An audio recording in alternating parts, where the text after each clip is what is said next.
Today we're going to teach you guys how we go about shipping. I get a lot of questions on this. This is a 4-inch box. I use this commonly for single cupped isopods or springtails and things like that. I can pack up to 2 of my shipping containers in here.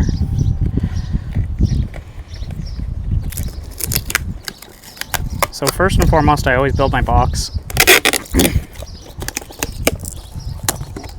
Nothing crazy. Strip across the bottom, and then I always do one around the sides like this, just in case that bottom strip decides to let go. Tape likes to stick to itself better than anything else. So then, next step I always like to do is I have a ruler. I fold down all my lips, or my flaps, and I measure. I do account for the 1/8 of an inch at the end of the ruler.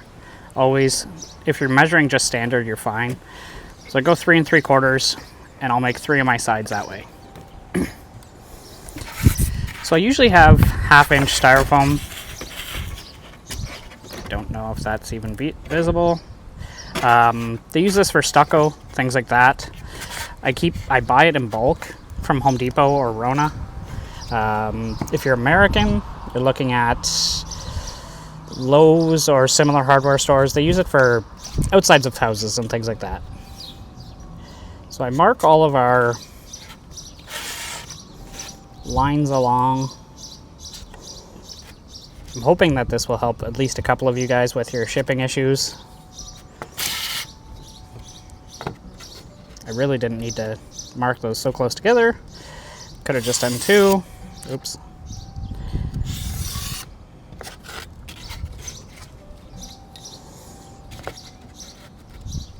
And then I'm going to do the same thing this way.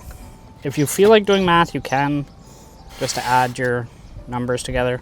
Apologies, I'm kind of working with the camera in my line of sight, so it's hard to tell what you can see and can't see. This is probably a useless video for some of you, but I'm sure someone along the lines can get value from it, so I figured I would share our methods, since it is a common question that I receive from Instagram and things like that. So 3 of our sides are going to be the same size. It's very windy today, which is not doing me any favors.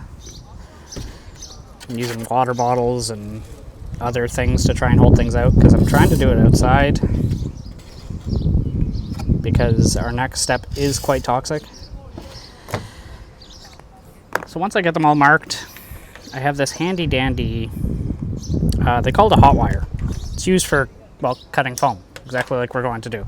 Plugs in, very straightforward. You just trace, once it heats up, you want to trace your lines.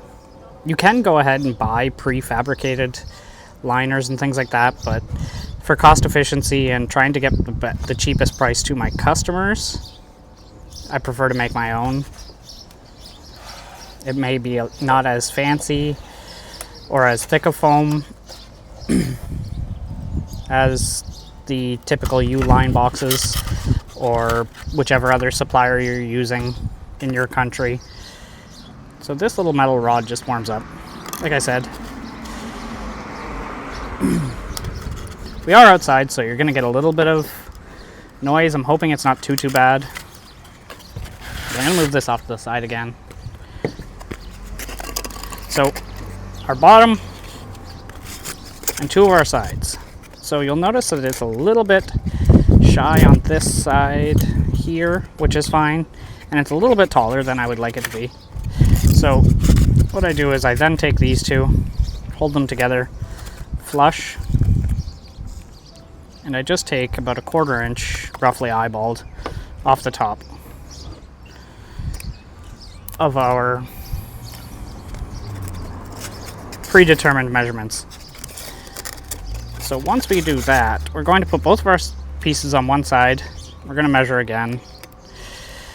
So in this case, we're going to go 2 3/4. You can just use, well, standard math and do it, like as far as you would remove an inch from your basic measurement to allow for the foam, but for the purpose of this video, I figured I would just mark it or measure it, just so you guys got a better concept of what I was doing. And we're just going to do the same thing over again. I do want to measure the height. I think I'm going to go with 2 3/4 as well. Well, actually it was 3 3/4, so if I go 3 1/2, which this might bite me in the butt, we'll see. But again, 2 of our sides, 3 of our sides. The top piece we may have to cut smaller. We'll see when we get to that point. So this is a really weird shaped piece, as you can see, because I have cut several other shapes out of this foam originally, just for various other size boxes and things like that. So it does have other marks and, like I said, weird shapes and pieces and kind of, well, like that, which we'll keep for later, just in case it comes in handy for another box.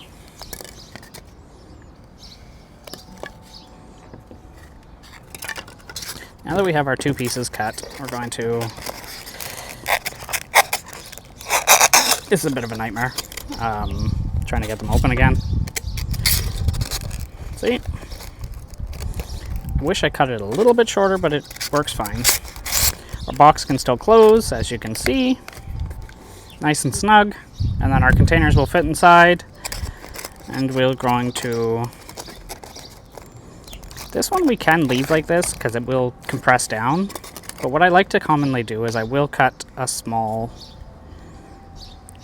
well, bigger than what I wanted, hole in the top for extra air. This is more important if you're doing winter shipping, because your heat packs, end up using a lot of oxygen, which will deprive your animals. So you want to pay attention for that stuff. So I have a few different stickers I like to use. This one's just a little gimmick sticker. Make people happy. Made me chuckle, so I put that on the inner styrofoam. I close up our box, and then I use several fragile handle with care stickers. I do make my own custom thermal labels as well.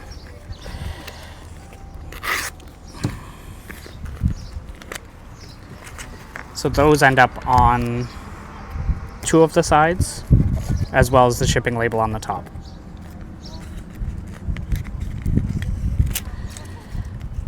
So I just like to put these 1 on each side. You can purchase live animal stickers if you choose to, but a lot of places like Canada Post and things like that, in Canada at least, will not deal with live animals, but they make an exception for invertebrate. So I made my own custom live invertebrate stickers. And you would normally tape this up, do the lap band after your animals are inside again, and your label would go across the surface. One more thing that I wanted to share with you is I've been making my own custom cool packs as of recently. So in this case, what I did was I took apart several freezer packs for lunches and things like that you buy at the dollar store, cut them open, heat sealed a bag, and made smaller versions of them. But what I'm going to do going forward is this stuff that's inside is the same as cricket water. So I'm going to buy the water crystals that you commonly would use for cricket water in bulk, because it's going to be cheaper, drive my costs down even lower for the customers, and pre-make it, seal the bag up again, and that'll go inside my box as well. This size is a little bit large for this size box, but as you can see, it should work perfectly. I do recommend putting it on the top as far as cool things go, usually, because as we know, heat rises, cool sinks. And there we have it, guys. Quick and simple shipping when you're doing something like jumpers, we use something like this, which we put in all of our new jumper customer boxes. It basically just recommends our version of knot handling and things like that for new clients. Let me know in the comments if you guys have any other ideas that you use for shipping. It's the following day after making this box yesterday, because I'm sending out some springtails this morning. I wanted to show you guys how I kept this guy in the fridge since yesterday. I wanted to show you guys how I prep the boxes to go out for shipments. It's not all that complicated. I like to wrap the ice packs, heat packs, whatever it may be, depending on the weather. I always wrap them in something just to prevent direct contact with the actual containers of the animals. Even if it's just something silly like that, where it doesn't need a lot. You'll notice I've removed the bottom and the top. The weather here is really toasty, so I wanted to make sure that when I fit our springtail cups in, I could fit the cool pack on the top. What I also like to do most of the time is add just a little stitch of tape for added security. In case the box gets damaged or anything like that, you're hoping that the tape will help keep the lid more secure on there. You can go all the way around the container. I don't personally, just because it's really aggravating to try and open.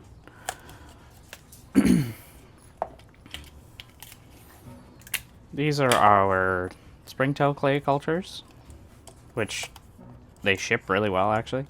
Kind of impressed with myself on that one. So I put both of our animals in, and then I take our cold pack. Springtails normally will stay to the bottom anyway. And then I'm going to put this guy on top. And I'm going to close this in on itself. Close this in on itself, and then I grab our tape that we use to construct the box. If I can ever get it actually working. And I put it really tightly so that everything's kind of compacted in there. These containers will not move with how tight they are, as well as the clay is solidly stuck on the sides. Oh, keep cool stickers. Just a side note. I make them on a thermal printer, so I make my own custom labels like this, like I had mentioned previously. And then I just cut them to size, as this one here. So every box gets keep warm, keep cool, whatever it may be, depending on the time of year.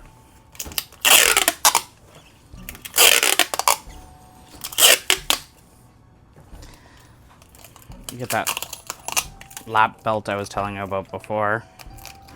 That's primarily just so that if the top does happen to get popped open for whatever, or the tape releases, they're good to go.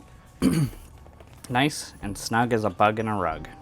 So your shipping label always goes this way, away from your keep cool stickers, which are on the opposite sides of each other, because I left the space at the top for the overlap, because I know that this size label is not going to fit. And that's the size that I use for my shipping labels, which I won't show you just because I don't want to disclose anyone's personal information. I wanted to also show you how we go about packing our little jumping spiders for shipping. Because I know that you guys don't all do isopods, maybe you do tarantulas, maybe you do jumpers, millipedes, whatever. Shipping's kind of similar for all of them. So again, I'm going to end up putting the tape just to help hold our little container down. There's moist paper towel on the bottom as an emergency backup drink if they need to. It also helps keep the humidity.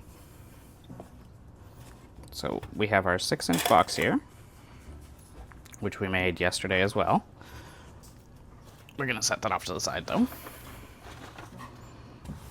Lately I've been using this interesting cardboard craft paper stretchy thing for shipping like glassware and things like that. I found it to be rather cost efficient as well as economical for, well, someone can recycle it without any major concerns. Throw it in your garden, throw it in your composter, whatever you feel like doing. They have no dyes in them, is my primary reasoning for using this. So I wanted to try something a little different this shipment. I'm going to actually tape this around our spider today. Usually I would just put this tightly wrapped around in the box, but I think that I want to try and do a different form and see if it's a little bit more secure for our spider in its journey.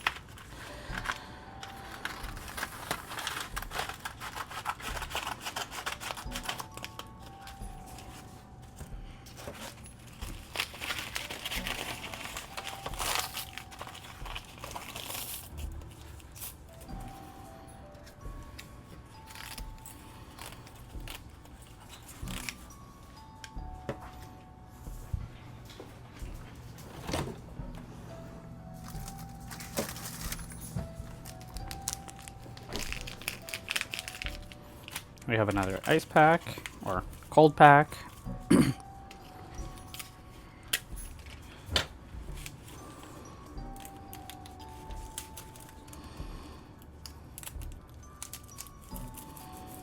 Going to quickly stitch that up. Going to bring over our box. These ones are a little bit different when you pack them. As you can see, there's quite a bit of space in there. I'm super close to you guys right now, I apologize.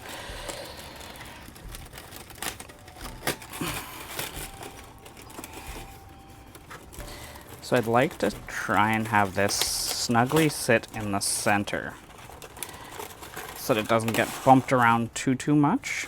Kind of like that. And my theory worked, which is nice. So in this case, I have a spare piece of cardboard or styrofoam, which I'm going to use to put directly on top, and then put our cold pack on top of that, just as an extra layer, because I don't really want that cold pack moving around too much.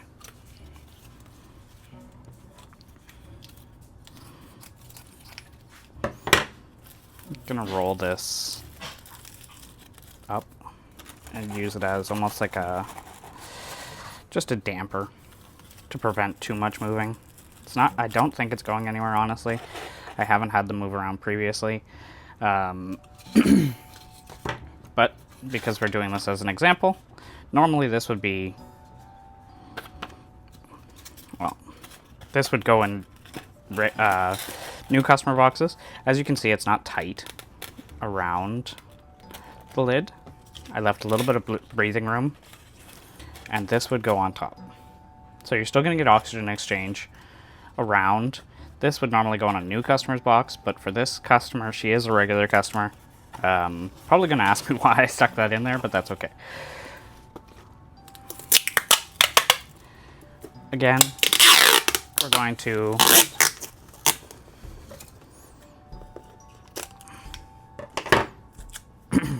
put our tape over.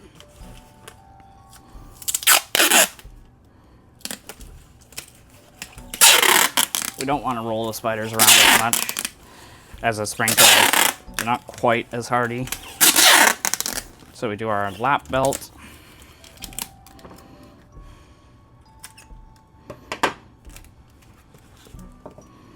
So this box also has our fragile, our keep cools, fragile. What I do like to do is I like to add, because the shipping label is going to go on this side, I like to add right here another, whether it be keep warm or keep cool, so that as the receiver is scanning it, they see it immediately and realize, oh, okay, well, that has special requirements.